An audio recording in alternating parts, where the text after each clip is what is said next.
en jeu, Abdias Harouna. Bonjour à tous, cette émission est enregistrée le 2 mars 2023. Emmanuel Macron, le président français, a présenté le lundi 27 février dernier à l'Élysée les orientations de sa politique africaine pour les années à venir avant une tournée, vous le savez, au Gabon, en Angola, au Congo et en RDC. Au début de son discours, Emmanuel Macron a souhaité mettre en avant sa profonde humilité face à ce qui se joue sur le continent africain, contexte qu'il qualifie de situation sans précédent dans l'histoire, avec une somme de défis vertigineux, du défi sécurité climatique au défi démographique, avec la jeunesse qui arrive et à laquelle il faut proposer un avenir pour chacun des États africains, a-t-il énuméré.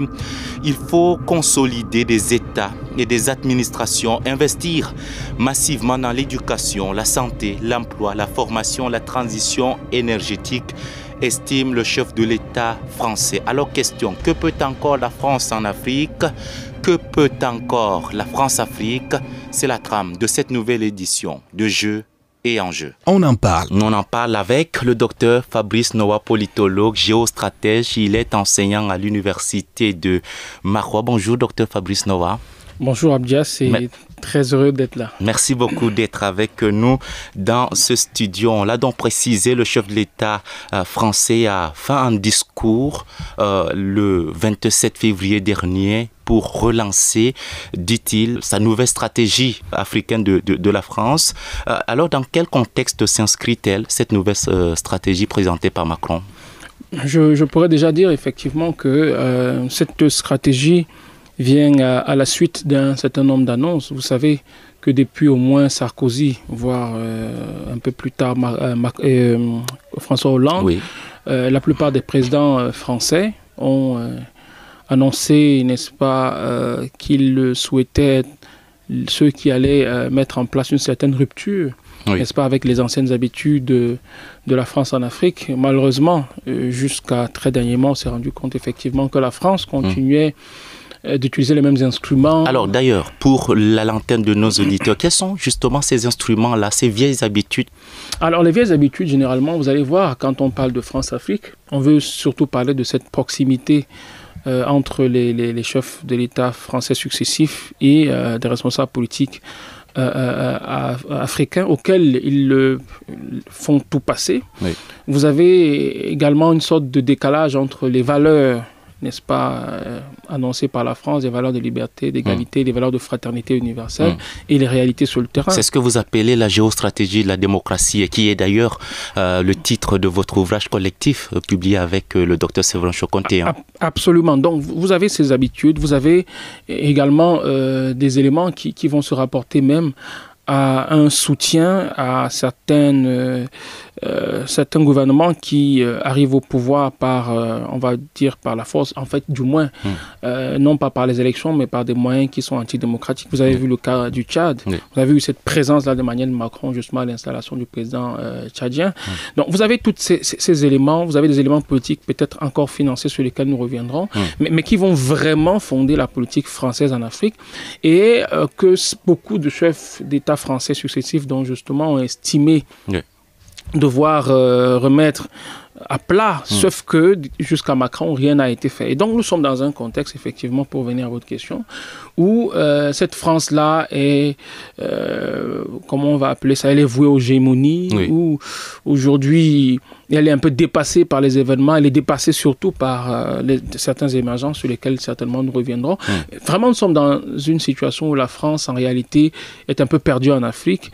Elle donne l'impression d'une personne qui a été très longtemps endormie, et qui se réveille aujourd'hui, se rendant compte effectivement que de son coma très profond, elle n'a pas réussi à voir que l'Afrique avait changé, que l'Afrique avait, n'est-ce pas, d'autres priorités aujourd'hui, et que justement la politique qui a été mise en place, n'est-ce pas, dans les années 40-50, la politique française en Afrique qui a été mise en place avec le général de Gaulle dans les années... Nous sommes plein dans la colonisation pour l'Afrique. Voilà, effectivement. Donc cette politique-là ne peut plus être actuelle.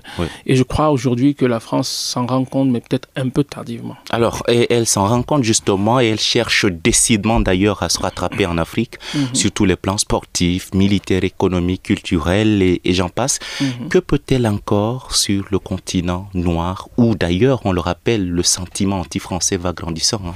Oui, je pense que la France a perdu beaucoup de terrain, c'est un fait, au détriment à l'avantage, je vais dire, des pays comme la Russie, la Chine et même des pays comme la Turquie. C'est un fait déjà qu'il faut reconnaître. Maintenant, il y a quand même des secteurs dans lesquels l'action française se fait toujours ressentir. Je veux dire, la nécessité de l'action de la France se fait toujours ressentir. Ça veut dire que effectivement, la France n'a pas tout perdu. La France n'a pas tout perdu. Je pense que si le président Macron est fidèle justement aux idéaux ou aux projets qu'il a annoncés dans son adresse, je pense que ce serait une porte, ce serait une possibilité, n'est-ce pas, pour la France, n'est-ce pas, de marquer le jeu à travers, n'est-ce pas, la mise en priorité de ce secteur-là, le secteur musical aujourd'hui. Je pense que la France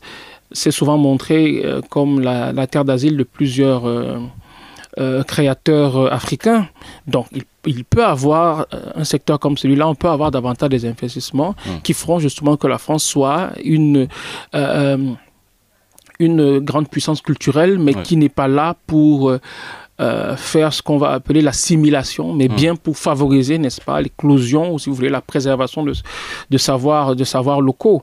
Il y a des initiatives comme cela, certainement, qui sont mises en place. Au niveau sportif aujourd'hui, il y a des projets, il y a des capacités pour que la France accompagne les pays africains dans la professionnalisation, par exemple, d'un certain nombre de sports, en matière de football, en matière de basketball et tout le reste. Donc, je pense qu'il y a, au niveau économique également, il y a des chantiers.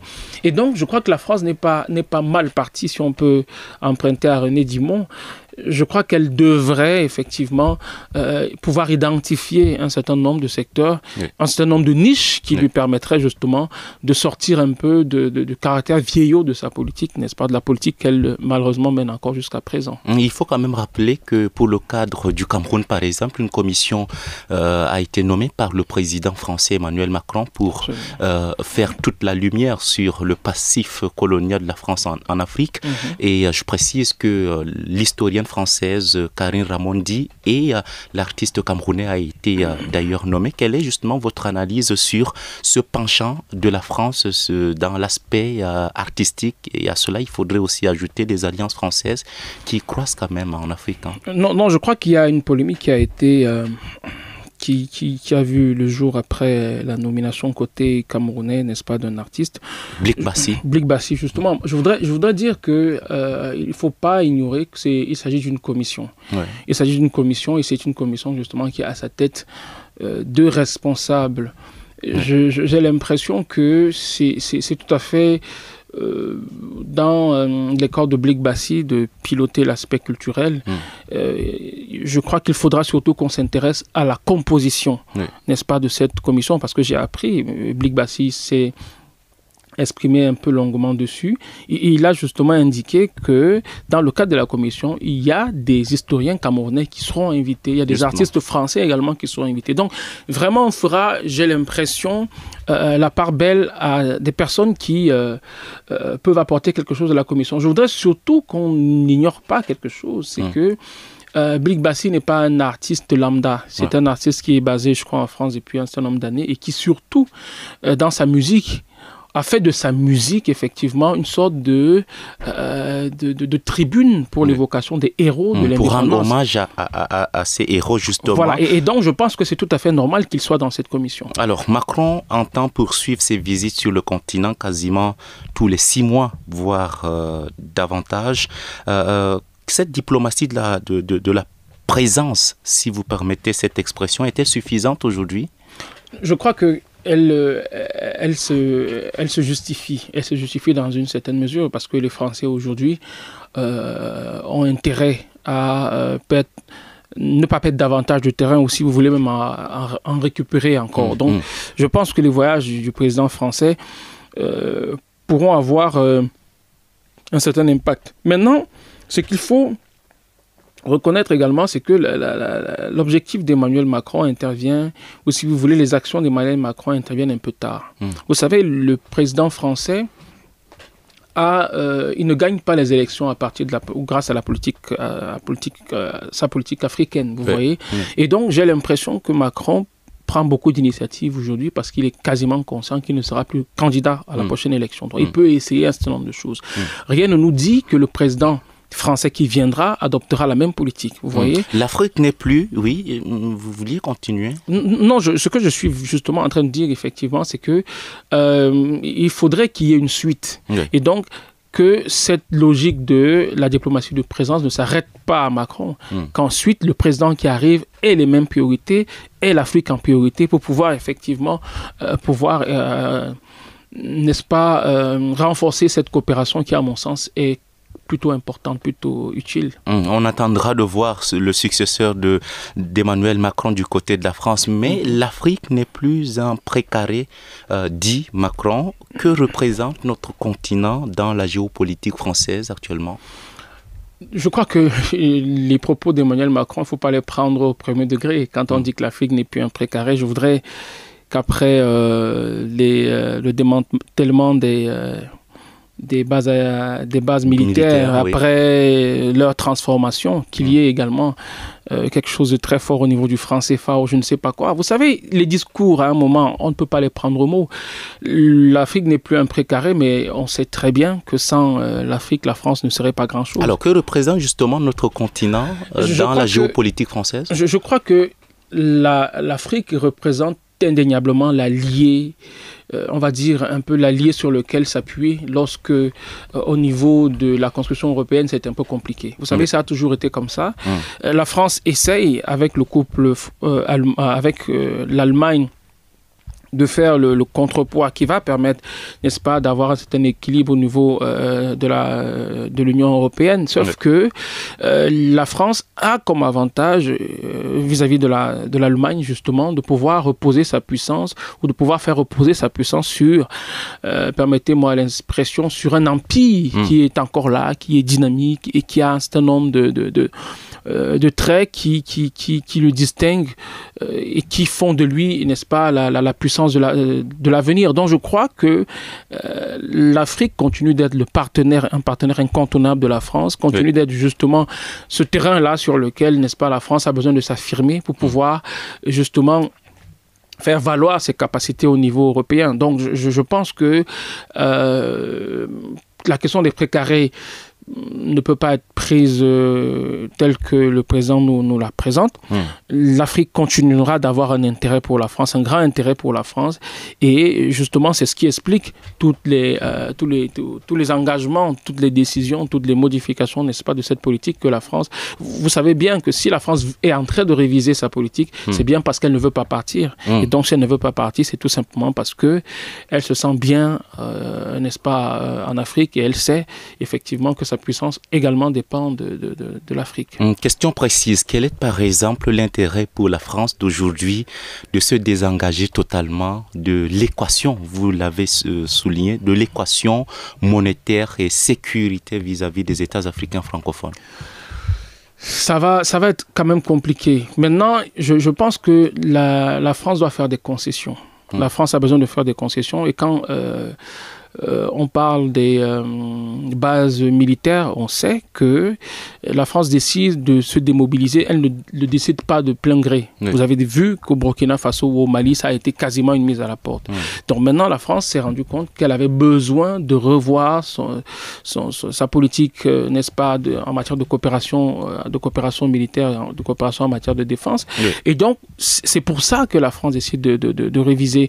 Et donc, l'intérêt aujourd'hui, c'est de lâcher un peu du lest, de faire montre de bonne foi afin justement de continuer, afin de permettre que la présence française soit tolérée.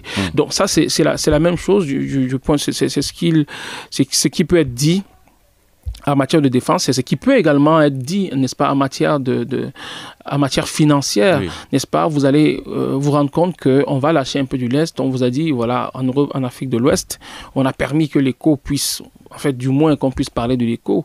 Mais vous vous rendez compte quand même que la France ne sera pas totalement en dehors de la gestion de l'éco. Si vous avez une nouvelle monnaie également en Afrique centrale, vous verrez effectivement que la France ne sera pas très loin. Donc, on ne va pas lâcher totalement les Africains, mais on va donner des gages justement d'une certaine paternité, d'une certaine, comment on va appeler ça, du moins d'une présence qui va être moins oppressante, mais qui continuera quand même d'être là. Alors, contestée, mais toujours présente, que fait réellement l'armée française en Afrique? Vous savez, la présence de la France en Afrique, déjà, s'explique par des raisons tout simplement stratégiques. Vous savez, une armée doit avoir des capacités de projection. Et la création de bases militaires dans certains pays permettent justement aux troupes françaises de pouvoir être facilement mobilisables. C'est pour ça que vous allez vous rendre compte, par exemple, que les troupes qui sont au Tchad pourront intervenir ou peuvent intervenir en RCA, peuvent intervenir au Cameroun. Vous avez également, c'est le cas également de certains pays, de certaines troupes en Afrique de l'Ouest et même en Afrique de l'Est. Donc c'est déjà une volonté de se projeter. Et dans ce cas, la France n'est pas le seul pays. Vous avez les États-Unis, vous avez la Chine, vous avez la Turquie et plein d'autres pays qui ont des bases aériennes, au moins une base aérienne en Afrique. Maintenant, il faut aussi reconnaître que la présence militaire de la France en Afrique s'explique par des accords que les Africains eux-mêmes ont signés. Oui. Les accords de défense et de coopération militaire, justement, avaient, dans un certain nombre de leurs dispositions, prévu, n'est-ce pas, une présence active de la France, n'est-ce pas, sur leur territoire. Question, n'est-ce pas, de pouvoir apporter une réponse rapide en cas de trouble, en cas de déstabilisation des pays qui, ma foi, n'étaient pas si solides que ça. Donc, vous avez cette présence-là et vous avez donc, effectivement, l'intérêt pour la France de pouvoir préserver ses intérêts et surtout d'éviter de perdre justement du terrain face à d'autres pays qui, eux également, cherchent à s'installer militairement en Afrique. Et parmi ces pays-là, nous avons un des principaux adversaires militairement de la France en Afrique, c'est bien évidemment les États-Unis, avec une diversité de programmes de formation, avec même une volonté, avec le commandement pour l'Afrique et un certain nombre également de projets en termes de formation, en termes d'équipement des armées et tout le reste. Donc effectivement, la présence de la France en Afrique s'explique, n'est-ce pas, par des raisons historiques, mais également par des raisons économiques, des aspects ou des raisons géopolitiques, voire stratégiques. Alors, le président Emmanuel Macron, le président français, l'a annoncé, il y aura une sorte de transformation des bases militaires françaises en Afrique. Quel rôle peut jouer justement ces bases militaires-là dans la projection de puissance? Est-ce que d'ailleurs cette transformation est-elle sincère? Sera-t-elle sincère, je veux dire? Je pense que cette transformation, c'est une sorte elle s'inspire des événements qui sont actuels. Je vous l'ai dit, la France ne peut plus s'offrir le luxe d'une présence sur le territoire africain qui serait questionnable. Et donc, aujourd'hui, avec les bases New Look qui seront co-gérées, parce que justement, dans le discours de Macron, il estime que les nouvelles bases militaires seront gérées conjointement avec les pays africains. Ça vous explique déjà effectivement que c'était ces bases étaient un peu comme des ambassades. Ça veut dire elles bénéficiaient d'une totale inviolabilité. Et donc, elles étaient gérées n'importe comment. Personne ne nous dit qu'il n'y avait pas de l'espionnage, effectivement, qui était fait. Et donc, aujourd'hui, la co-gestion vous démontre que la France est consciente qu'il y a un problème, que cette forme de gestion pose problème. Et donc, il faut revoir les choses. Elle insiste sur la question donc de la cogestion et la question de la formation des troupes africaines. Donc vous comprenez effectivement qu'il ne s'agit pas d'un désengagement stratégique, il s'agit juste d'une modification, n'est-ce pas, de cet engagement, mais ça demandera davantage de moyens, ça demandera peut-être également davantage de réflexion, ça demandera surtout davantage de puissance pour pouvoir justement maintenir cette coopération-là. Donc je crois que c'est peut-être une modification substantielle, n'est-ce pas, du point de vue même du fond, ou si vous voulez de l'explication stratégique de ces bases militaires, mais du point de vue de la forme, ce sera toujours, n'est-ce pas, une présence qui, ma foi, servira surtout à défendre les intérêts de la France sur le continent. Intérêt économique cette fois, quel est justement le pilier économique de la présence française en Afrique? Quelle analyse vous en faites? Je pense que le pilier économique de la présence en Afrique, de la France en Afrique, a longtemps été la question de l'exploitation des ressources énergétiques. Vous avez eu, par exemple, Elf, qui a été très présente là. Vous avez aujourd'hui Total. Et donc, c'est un aspect... là, je parlais juste de pétrole, mais je peux parler également je crois, Areva dans le secteur de l'exploitation de l'uranium. Donc, la France est présente en Afrique déjà essentiellement pour pouvoir obtenir une sorte d'autonomie, n'est-ce pas, énergétique, n'est-ce pas, par le biais de l'exploitation justement de ces ressources. Vous avez également un autre pilier, s'il faut terminer avec le pilier ressources naturelles, vous avez le projet matières premières stratégiques qui est développé par l'Union européenne et dans lequel également la France pourra profiter pour faire avancer ses pions, n'est-ce pas, dans le sens de l'approvisionnement en ressources minières critiques. Ça veut dire des ressources minières qui vont rentrer dans la production de biens, de haute technologie, que ce soit au niveau de l'armement, que ce soit les voitures vertes, que ce soit les panneaux solaires et tout le reste. Donc vous avez ces piliers-là, qui sont il y a d'abord le pilier énergétique. Vous avez ensuite le pilier agroalimentaire avec la présence, n'est-ce pas, de la France très active dans le secteur agroalimentaire. Vous avez, par exemple, dans le cas du Cameroun, une présence très forte dans le secteur du palmier à huile avec Bolloré dans la Socapalm. Vous avez la présence également de la France à la PHP avec la banane. Vous avez donc ce pilier-là qui est également très, très important. Vous avez également le pilier culturel avec les instituts français qui peut-être sont des éléments de culture, mais également des éléments qui peuvent, n'est-ce pas, favoriser l'assise économique, n'est-ce pas, de la présence économique de la France en Afrique. Et vous avez enfin, à côté de ces éléments purement économiques, donc l'aspect financier avec le franc CFA. Et donc, vous avez une sorte de diversification. On va même terminer également avec le secteur de la grande distribution aujourd'hui, avec beaucoup d'enseignes, n'est-ce pas, occidentales, françaises, pardon, qui sont présentes. Vous avez Super U, vous avez Carrefour, vous avez Casino qui sont là dans beaucoup de pays africains et qui justement vont structurer le pilier économique, n'est-ce pas, de la présence française en Afrique. Le président Emmanuel Macron de la France invite justement les entreprises françaises à davantage se faire remarquer, à fournir quelque chose de concret. Que peut encore la France face aux puissances émergentes en Afrique? Oui, ce qu'on peut dire, c'est que si vous essayez de voir le modèle d'intervention de ces grands émergents, vous allez vous rendre compte quand même qu'il est assez peu diversifié.